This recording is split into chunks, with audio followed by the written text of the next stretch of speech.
উদেহি আর উৎসবের সামনে হাজির হলো দুর্গা। দুর্গাকে দেখেই চমকে গেল উৎসব। হ্যাঁ বন্ধুরা, এমনটাই দেখা যাবে। বিস্তারিত জানতে ভিডিওটিতে লাইক দিয়ে সম্পূর্ণ দেখতে থাকো। গল্পের শুরুতেই দেখা যায় স্বয়ম্ভু ফোন করেছে কাউকে। জগদ্ধাত্রীর উপর হামলা হয়েছিল সেই বিষয়টা নিয়েই কথা বলছিল। এরপর একজন বিল্লার ছবি নিয়ে আসে আর বলে, স্যার বিল্লার ছবি। আর তখন বিল্লাকে দেখে খুব রেগে যায় স্বয়ম্ভু। বলতে থাকে, তুই আমার জগদ্ধাত্রীর উপর হামলা করেছিলি, তোকে একদম এনকাউন্টার করে দিব। হ্যাঁ, এনকাউন্টার। বলে, নন্দী চলো। এরপর একটি মেয়ে বলতে থাকে, স্যার যেখানে এই হামলাটা হয়েছিল সেই স্পটে কিন্তু কৌশিকী মুখার্জি ছিল, আপনি ওনাকে ইন্টারভিউ করলেন না? তখন বলতে থাকে যে করব, আগে বিল্লাকে ধরে নেই তারপর। দেখা যাবে দুর্গাও চলে যায় বিল্লাকে ধরার জন্য তার ছেলেপেলেদেরকে নিয়ে। তারপর দেখা যায় ওরা যাওয়ার আগেই সেই ডেরাতে ঢুকে যায় আর সেখানে গিয়ে বিল্লাকে খুঁজতে থাকে। এরপর একজন গুন্ডাকে মেরে আরেকটু যখন এগোয় তখনই দেখতে পায় বিল্লাকে দেখেই খুব মারতে থাকে আর বলতে থাকে, তুই আমার মাকে মেরেছিস তাই তো? আমার মার উপর হামলা করার জন্য তোকে কে ভাড়া করেছে বল বলছি। এরপর দেখা যাবে দুর্গা সমস্ত ছেলেপেলেদেরকে নিয়ে চলে আসে আর সেখানে শ্মশানে ঘাটে নিয়ে যাবে এর জন্য একটি খাটও নিয়ে আসে। আর তারপর সেখানে বিল্লাকে ওঠায়। বিল্লা তো এদিকে মার খেয়ে অজ্ঞান হয়ে যায়। তাকে উঠিয়ে একটা সাদা কাপড় দিয়ে এখান থেকে হরিবল বলতে বলতে নিয়ে চলে যায়। আর যখন বাহিরে যায় তখন দেখতে পায় যে সেখানে স্বয়ম্ভু চলে এসেছে।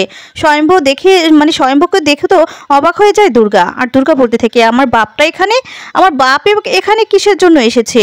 এরকম গুমরোটো লোকটা কিসের জন্য এসেছে? এবার কি করব আমি? আমাকে লুকোতে হবে। এই বলে দেখা যাবে সবার পিছনে সবার আড়ালে লুকিয়ে থাকে দুর্গা।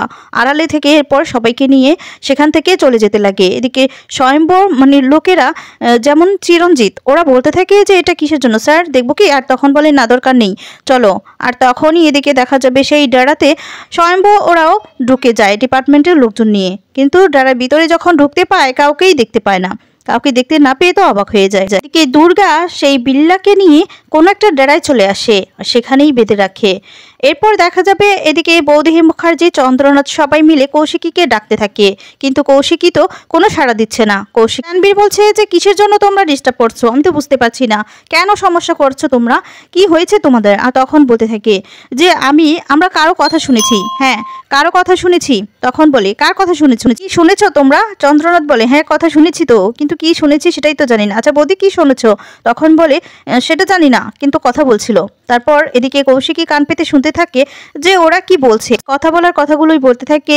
দুর্গার সাথে যখন কথা বলেছিল সেগুলো শুনতে পেয়েছে কৌশিকী, সেটা জানতে পেরে ভয় পেয়ে যায়। আর তারপর বলতে থাকে, এবার কি করব আমি?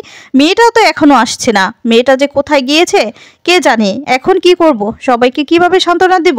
দরজাটা কি খুলে দিব? দরজাটা খুললেই তো একটা ঝামেলা হয়ে যাবে যদি দুর্গাকে দেখতে না পায়, জগদ্ধাত্রীকে দেখতে না পায়। ওদিকে দেখা যাবে দুর্গা তাড়াহুড়ো করে সাইকেল নিয়ে চলে আসছে, দুর্গার বাড়ির দিকে আসছে। আর এদিকে কৌশিকী কি করবে নিজেই ভাবতে পারছে না। কৌশিকী খুব চিন্তা করছে দুর্গার জন্য, যে মেয়েটা এখনো আসছে না কেন। তখন কৌশিকী বলে, যাই হোক এখন তো দরজাটা খুলতে হবে, আর তো কিছু করার নেই।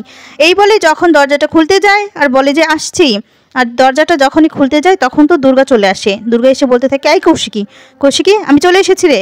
তারপরে দেখা যাবে দুর্গাকে দেখে খুব রাগারাগি করে যে এখনই তো ধরা পড়ে যেতাম, হ্যাঁ কি হতো? আর তখন বলে, আচ্ছা যা কোনো কিছু হবে না। এই বলে জগদ্ধাত্রীর রূপে দুর্গা সেজে বসে থাকে। তারপর দরজাটা সবাই খুলে, আর খুলেই তখন দেখতে পায় কিছু একটা খুঁজতে থাকে। এরপর কৌশিকী বলতে থাকে, কি হচ্ছে কি, তোমরা কি খুঁজছো এরকম করে? আর তখন বলে, কারো কথা শুনেছি। হ্যাঁ কারো কথা শুনেছি, তুমি কার সাথে কথা বলছিলে? তখন বলে, আমি কার সাথে কথা বলছি আমি কার সাথে কথা বলবো? এরপর উৎসব অনেক কথা বলতে থাকে। তখন কৌশিকী রেগে গিয়ে বলতে থাকে, এই উৎসব একদম চড় মারবো কিন্তু তোকে। দেখা যাবে কৌশিকীকে সমস্ত ঘটনা বলতে থাকে যে বাড়িতে কি ঘটেছে সেটা কি জানো? আর তখন বলে, হ্যাঁ জানি, সব কিছু জানি। আর তখন প্রীতি বলে, 11টা বাজে সিসিটিভি ফুটেজগুলো কিন্তু পাওয়া যায়নি, কোনো সিসিটিভি ফুটেজগুলোই পাওয়া যায়নি। তারপর বলতে থাকে, হ্যাঁ সেটাও জানি। এরপর দেখা যাবে জগদ্ধাত্রীর রূপে দুর্গাকে নিয়ে যেতে থাকে। আর তখন বৌদিহি বলছে, কোথায় যাচ্ছ? এরপর বলছে, জগদ্ধাত্রীকে নিয়ে হসপিটালে যাচ্ছি। তখন বলে, কেন? এরপর বলে যে ওর কিছু চেকআপের বাকি আছে তাই যাচ্ছি। উৎসব বলে, তুই কোনো খেলা খেলছিস না তো? তখন বলে উৎসব, এই বয়সে এসে আশা করছি তোর কোনো মার খাওয়ার ইচ্ছা নেই। এরপর কৌশিকী যখন চলে যেতে লাগে ঠিক তখনই স্বয়ম্ভু ফোন করে। আর স্বয়ম্ভু ফোন করে বলতে থাকে যে বর্দি, জগদ্ধাত্রীর ওপরে যে সময় হামলাটা হয়েছিল সেই সময় কিন্তু তুমি ছিলে, তো জগদ্ধাত্রীকে কে বাঁচিয়েছে বা তোমাদেরকে কে বাঁচিয়েছে সেটা নিশ্চয়ই দেখেছো তুমি, তাই তোমাকে জিজ্ঞাসাবাদ করা হবে, তোমাকে আসতে হবে। আর স্বয়ম্ভু মুখার্জি হিসেবে ভাই হিসেবে নয়, একজন ডিপার্টমেন্টের লোক হিসেবে। হিসেবে। আর তখন বলে ওকে আমি যাব। তারপর দেখা যায় কৌশিকীকে ডিপার্টমেন্টে আনা হয় আর তখন জিজ্ঞাসাবাদ করতে থাকে।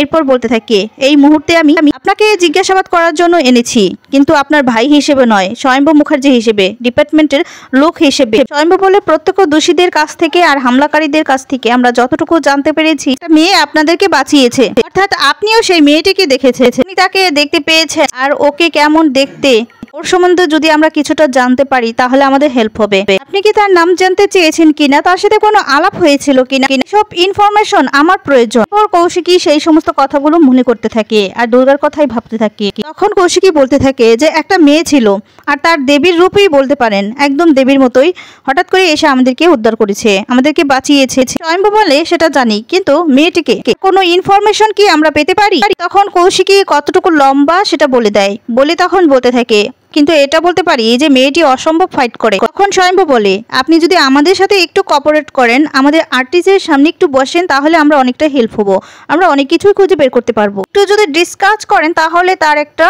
স্কেচ বানানো যায়। সে কি বলে এক্সকিউজ মি অফিসার, আমি তো চিরকাল শুনে এসেছি যে অপরাধী যে অপরাধ করে তার স্কেচ বানানো হয়, যে রক্ষা করলো তার স্কেচ কেন বানাতে বলছেন?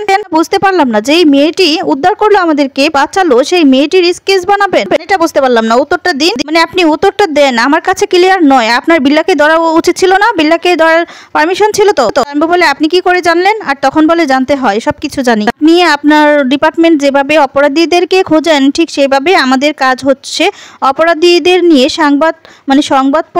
পত্রিকা তৈরি করা, সিনেমা নিয়ে সংবাদ তৈরি করা, পুলিশ নিয়ে সংবাদ তৈরি করা, নিয়ে সংবাদ তৈরি করাটা, এগুলো কিন্তু আমার আছে, সেটা কিন্তু অধিকার আমার আছে, সেটা আপনি খুব ভালো করেই জানেন। তাই এতটা সময় নষ্ট না করে আপনার স্ত্রী জগদ্ধাত্রীকে কে মারার চেষ্টা করেছে তাকে খোঁজার চেষ্টা করুন, আর যে আক্রমণ করেছিল তাকে খোঁজার চেষ্টা করুন, বাঁচিয়েছে তাকে নয়। যদি খুঁজে বের করতে না পারেন তাহলে বুঝবো আপনি বা আপনার ডিপার্টমেন্ট ব্যর্থ। একথা বলে চলে যেতে লাগে কৌশিকী। আর তখন স্বয়ম্ভ সামনে দাঁড়িয়ে বলতে থাকে বর্দি। আর তখন কৌশিকী বলে বর্দি নয়, কৌশিকী মুখার্জি এখানে এসেছে, বিল্লাকে খুঁজে বের করুন, কে নয় যে রক্ষা করেছে, যে বাঁচিয়েছে। কি হলো, বিল্লাকে ধরতে পারেননি তাই তো? সে পালিয়েছে তাই তো? আর তখন বলে আপনি কিন্তু এভাবে কথা বলতে পারেন না। তখন বলে এভাবে বলাটাই তো স্বাভাবিক। ভাবে কথা বলতে লাগলে স্বয়ম্ভ বলে আপনি কিন্তু আমাকে ইনসাল্ট করছেন। আর তখন বলে ইনসাল্ট করাটাই তো স্বাভাবিক, যে নিজের স্ত্রীকে রক্ষা করতে পারে না, কে তাকে মারতে চেয়েছে তাকে খুঁজে বের করতে পারে না, তাকে এটা করাই উচিত। স্বয়ম্ভ বলে আপনি ভালো করে জানেন যে এর পিছনে কত বড় চক্রান্ত হয়েছে, আপনি সবকিছুই জানেন। তখন বলে ব্যাস আমি এই সমস্ত জানতে চাই না। এই বলে চলে যেতে লাগলে কৌশিকী। তখন স্বয়ম্ভ বলে বর্দি প্লিজ, আমার ধারণা তুমি জানো যে সেই মেয়েটি কে। কৌশিকী বলে ধরে নিন আমি জানি, কিন্তু বললে অপরাধীকে খুঁজে বের করুন। তখন স্বয়ম্ভ বলতে থাকে যে কি ব্যাপার বুঝলাম না, যে বর্দি এভাবে এড়িয়ে গেল ব্যাপারটাকে। আই এম শিওর যে বর্দি জানে মেয়েটিকে। আর তখনই চলে এসেছে চিরঞ্জিত, বলতে থাকি স্যার সাধু স্যার এসেছেন। এই কথা বলেই তখন সাধুদা মানে সাধু ঘটকপাল সামনে আসে আর বলতে থাকে স্যার আপনি? তখন বলে স্যার না, বলো সাধুদা আসলে আমি জগদ্ধাত্রীর উপর যে হামলাটা হয়েছে সেটা জানতে পেরেই এখানে এসেছি, তোমাদের কাগজে ছাপানো হয়েছে সেটা দেখেছি, আর আমি বিশ্বাস করি যে আমার এই মুহূর্তে তোমার দরকার, আমার হেল্প হয়তো বা তোমার লাগবে, তাই এসেছি। অন্যদিকে দেখা যাবে উৎসব বলতে থাকে মাম্মি তুমি নিশ্চিত যে ওই ঘরে কেউ ছিল? বৌদি বলে যে হ্যাঁ ছিল, আমি বলছি তো, তুমি নিজের কানে শুনেছি। কি কারোর সাথে কথা বলছিল? উৎসব বলে মাম্মি দেখো, মানে কৌশিকী ও তো কারোর সাথে কথা বলতেই পারে। বলে না উৎসব না, আমি আরো একটা কণ্ঠস্বর শুনেছিলাম। আর তখন বলে আরেকটা কণ্ঠস্বর মানেটা কি? উৎসব বলে মনে করো মাম্মি। আর তখন বলে আরে বাবা আমি বলছি তো আমি একটা কণ্ঠস্বর শুনেছি, কিন্তু সেটা কার কণ্ঠস্বর সেটাই মনে করতে পারছি না। এই বলে বৌদিহি মুখার্জি মনে করতে থাকে। উৎসব তখন বলে তাহলে কি জগদ্ধাত্রী? তখন বৌদিহি বলে আরে বাবা জগদ্ধাত্রী কি করে হতে পারে? জগদ্ধাত্রী তো কথাই বলতে পারে না, হঠাৎ করে তো ও আর সুস্থ হয়ে উঠতে পারে না। বৌদিহি তখন বলে নাটক, এটা কৌশিকীর একটা সাজানো নাটক। উৎসব তখন বলে কিন্তু তাতে লাভটা কি মাম্মি? আর তখন বলে আমি জানি লাভ লোকসান আমি কিছুই বুঝতে পারছি, কিন্তু আমার মনে হচ্ছে ওই ঘরে কোনো একটা গন্ডগোল আছে, আর জগদ্ধাত্রীর মতো একজনকে দেখেছিলাম না।